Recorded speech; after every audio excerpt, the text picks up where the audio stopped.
Hello, everyone. How are you today? I'm Miss Donna, MissDonnaSpeaks.com. I am so excited to bring to you another episode of What's Your Dream? So, what's your dream? Hmm. Well, I'm excited to introduce to you my special guest this evening, Anthony Chapman. Anthony is a MRI technologist.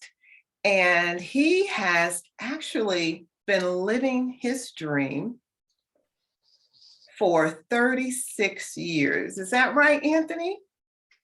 That is correct. Well, by the way, how are you? I'm doing great. I am so glad that you can join me. You've joined me on several of my Blog Talk radio shows. So, What is Etiquette Anyway? Show, and you've co-hosted, and I'm so excited to have you now coming to share with myself and listeners about your dream. So if you would just kind of tell us a little bit of the backstory, kind of leading up to you becoming an MRI technologist, and then somewhere along the way explaining what that is, because some people may not really know what it is. Okay, well, I got into the profession when I was in school, or when I was attending college. The profession did not exist. It was similar to somebody that may have a background in computers. If you were from the 70s, and you may attend school and take electronics, and things evolve over time and new technologies come about. So for me, in high school, like so many of us, sometimes we're not sure what we want to do. And my interests were music. I played in jazz band, and I had an interest in music. However, oftentimes those professions, you wonder how you'll make it. But my dreams at that time were megastar. But at the same time, you need to have a foundation. I was aware of that. I came up in the 70s and 80s. So we had a choice of class. At that time was called career decision. And I like sciences. I like working with people, helping people. And of course, I was interested in music.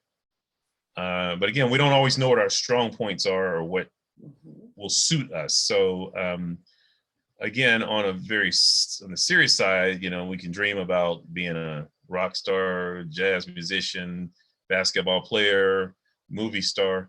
And when you attend school, oftentimes you need more than one major. So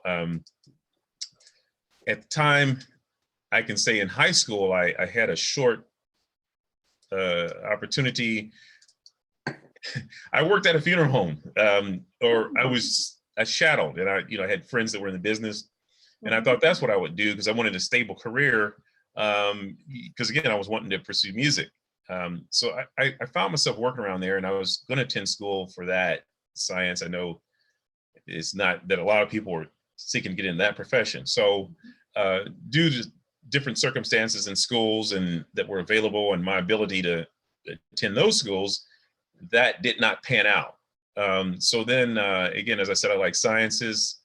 I was fascinated with that. And so I said, okay, well, I'm going to start out in radiology, doing x-rays, and as a technologist, associate's program, because I knew I wanted to do more, but that was a good place to start. You take some general courses, and that's where I ended up originally after a couple years. But while I was in school, the field of MRI, which is magnetic resonance imaging, is a new technology. And at the time when I was in school as a student, I recall going over to the university hospital, and they happened to have a scanner, and it seemed like something from Star Trek. So you're using a magnetic field for all kind of imaging. It was a little more advanced than the X-rays. There were other allied areas of nuclear medicine and radiation therapy, and all these are allied areas, sometimes 2 and 4 year degrees. So I said, wow, this MRI seems interesting. So I worked for a couple years at a large trauma center and teaching hospital. Still doing the things I love, like playing music, did a little traveling. But after a couple of years, I was able to travel with my profession as a traveling technologist. So I traveled, I did assignments, different hospitals with a company that offered those type of jobs. And so I did that for about a year and a half. Then I went back to school and did a major for magnetic resonance imaging. And that was, do my 4-year degree. And I'm still at it today.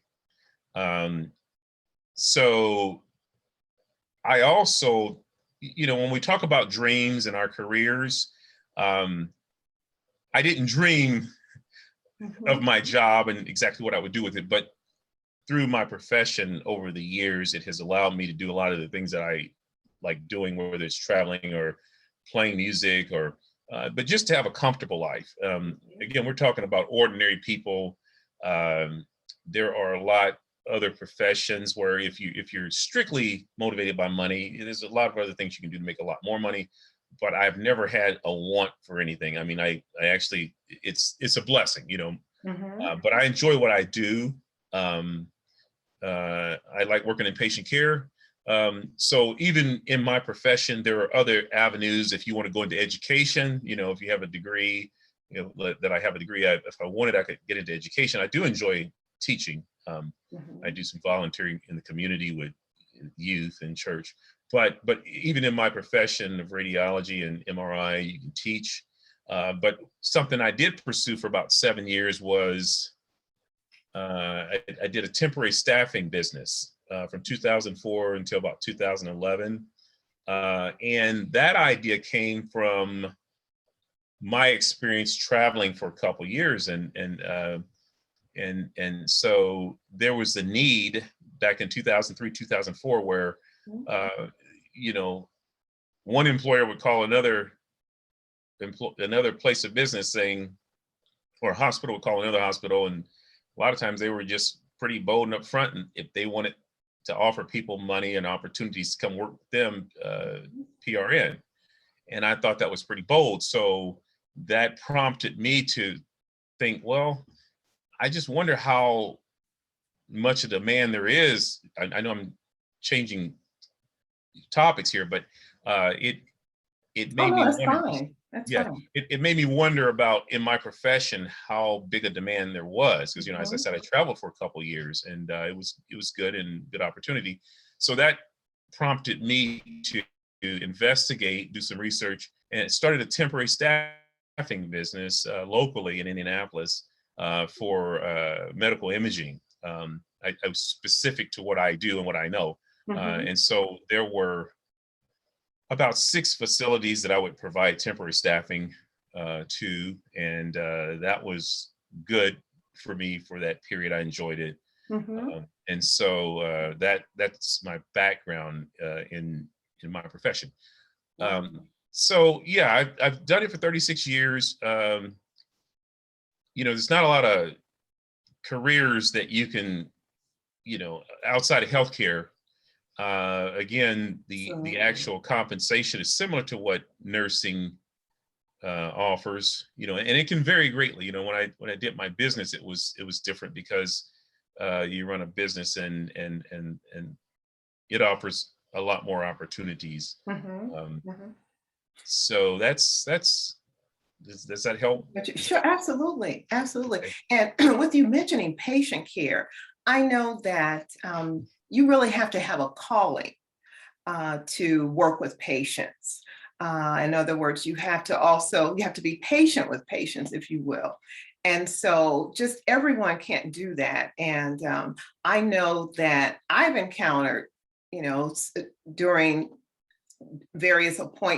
going on various appointments and just kind of observing.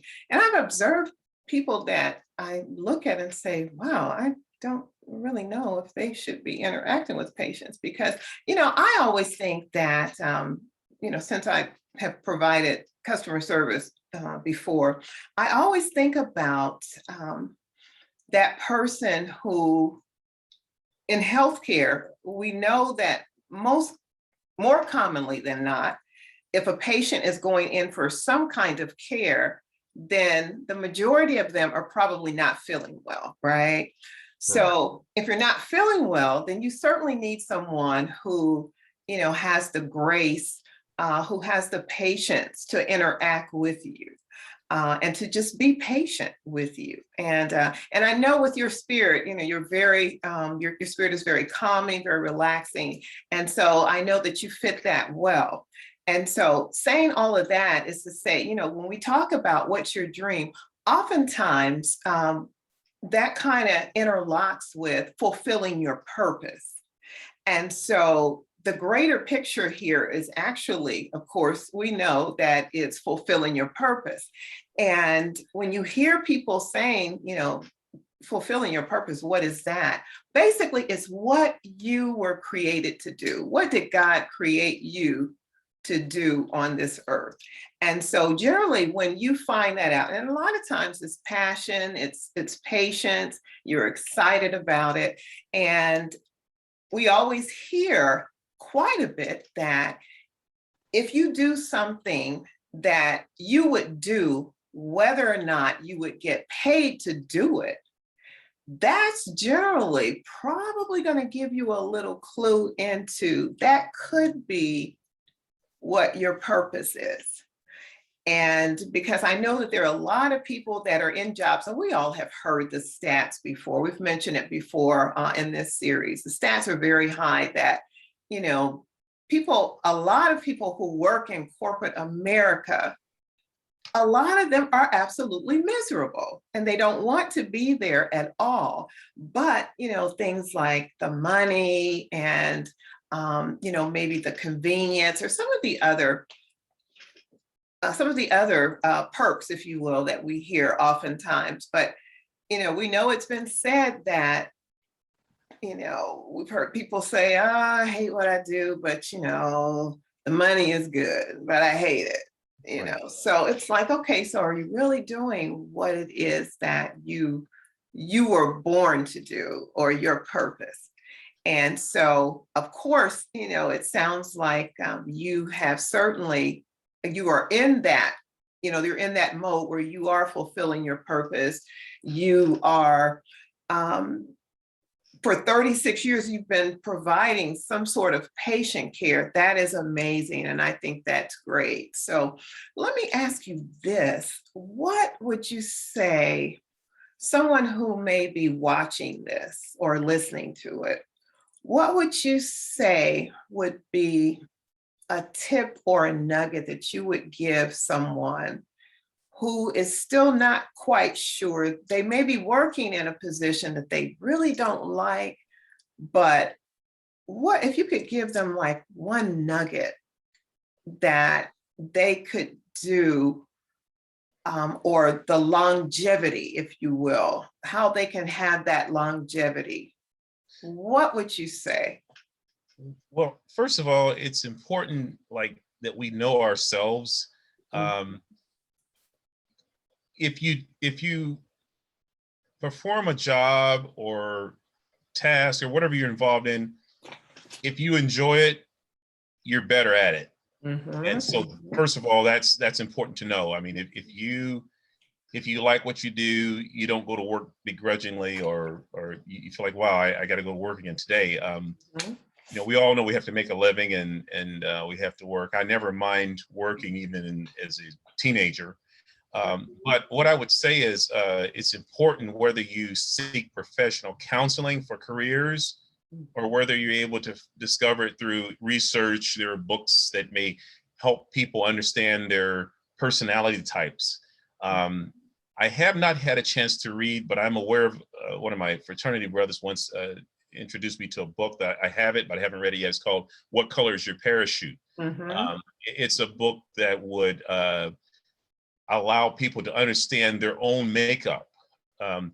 You hear people say sometimes, "Oh, I can't just do repetitive work," or people may Mhm. say, "I need to move around. I can't be stuck in an office." And so those are tidbits of what your personality type is. Mhm. That's right. We all know people that say, "Oh, I can't sit in one place," or Mhm. myself, I have a lot of patience. I know that's a part of my makeup, but also I enjoy working with people and patients. I've never really had an interest in management and administration. Mm-hmm. Even though I have the schooling, I have the skills, I have no interest in it. I ran my business for 7 years, and of course, you are an administrator, you're a manager, and you're a worker. I had like 8 or 9 employees over that period of time that would help me with job assignments. But Mm-hmm. I can honestly say that it never appealed to me to be in administration and management. I enjoy education, I enjoy interaction and patient care. So those are things that are good to know. Now society will sometimes convince us that we should be striving for the CEO position Mm-hmm. That's or a big right. office, and that's good, that's fine. But you need to know if that's your personality type. Mm-hmm. Certain people, we've all maybe worked certain positions and jobs, and you can sum it up by saying, is your manager a good manager? And what I mean by that, not whether you like them personally, but just when they deal with their employees, is it fair? uh so those are things that we learn quickly, and some people are not suited for management, even though they may end up in these positions. Mm-hmm. But if you want to excel and do well with what you think your path is, or you want to get on a path to be able to work, we all have, well, most of us, maybe 95% have to work for a living, some inherit, but if you're going to be working, it's good if you can find something that does not create a lot. Well, you can't always get away from stress, but something that you can do and get some degree of fulfillment out of it. Fulfillment Mm-hmm. is important. Mm-hmm. Fulfillment, enjoyment, Right. and that's what I've been able to do. Surely I'd like to record a jazz album and make millions at it, Sure. Yeah. but even with what I do for my profession and for Mm-hmm. my everyday livelihood, it allows me to play. It allows me to do the things I want to do. It has also allowed me, not necessarily my job, but because I think I do my job well and I enjoy what I do and I think I'm compensated well for it, it gives a certain degree of calm, Mm-hmm. stress-free living. So those are things when we talk about, whether it's a dream, but Mm-hmm. even the reality of what your purpose is. Right. So again, I guess I could sum it up by saying that if we can find out what we're good at, Mm-hmm. That's right. that's important. I mean, not what you think you're good at, but what people may say, hey, you're really good with interacting with kids, or with patient care, or with Right. teaching. I have a lot of my coworkers that always said I was a good teacher, Mm-hmm. and so those Yeah. are good things to know. Yeah, that's really great information. And I'm jotting notes, as I'm sure some people are doing as they're watching, but you want to make sure that it's fulfilling for you, that you enjoy it. You are, passionate. And also like to add too, oftentimes just, sit and meditate and pray and ask the Lord, what is it that you want me to do? And to piggyback on what you said, what are you good at? What are some of the things that you can do best with the least amount of effort? That Yeah. will certainly be one clue that you can just naturally, some people just naturally do things. I've been told I can't see how you can just sit down and write like that, and it's pretty effortless for me. If I go into that zone, I can sit and write, but I know what that comes from. In fact, I was on a panel this morning with a presentation, and they basically kind of asked me, how did I start? And I just actually had a flashback to when I had my Chapman modeling school, and then I had to close that down because I was having issues with my pregnancy. So it was pretty high risk and they didn't want me doing anything. And so that was depressing for me because I was so busy constantly. And then they're going to tell me you need to do nothing but go on bed rest. I'm like, you must be crazy. But they ended up winning. I tried not to do it for a while, but they ended up winning and I did that. So I actually began to journal at that time. Okay. And journaling really helped me. I would just pray and journal because I was able to really get all of my thoughts out, not really realizing that it seemed like that was a setup from God, because what better way of practicing your writing is by journaling. Yes. And so I had never even thought about that until this morning. It just did a flashback as I was talking about it. And it was after the presentation, the Lord just kind of dropped in my spirit, you were being prepared. I was preparing you then to write.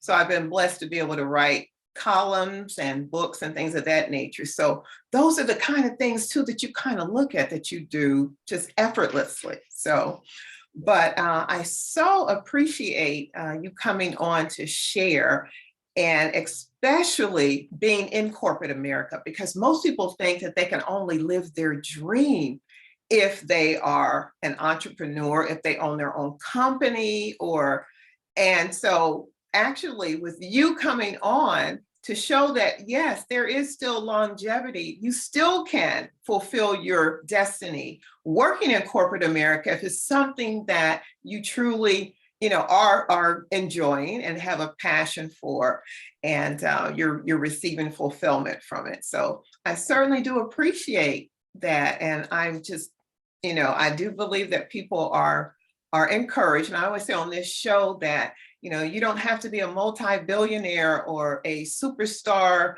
either a superstar entertainer or anything like that, just to think that, well, once you are in those particular fields or in those arenas, then you can be, you can actually fulfill your dream. And so that's the main reason I wanted to do this particular series, is to show people that, actually living your dream is fulfilling your purpose. Yes. And so whatever you were purposed to do, what you were put on this earth for, and you had mentioned a book also, and I, with the personality assessment, I'm also a DISC trainer. And so what I do is I'm able to help, individuals and families kind of understand their personality, and to kind of assess the personality in order to see some of the things that, they may be good at doing. So that's wonderful. Again, Anthony Chapman, I so appreciate you coming on to share your dream with us. 36 years, that is absolutely amazing. Congratulations to you. Thank you for sharing, your road as it, was paved into what you are doing now. Thank you for providing that care for patients, especially during, oh gosh, the last few years. I'm sure it's been even more appreciative of what you're doing. So thanks again. And guys, thank you so much for tuning in, and we will see you next time. Thank you. Bye.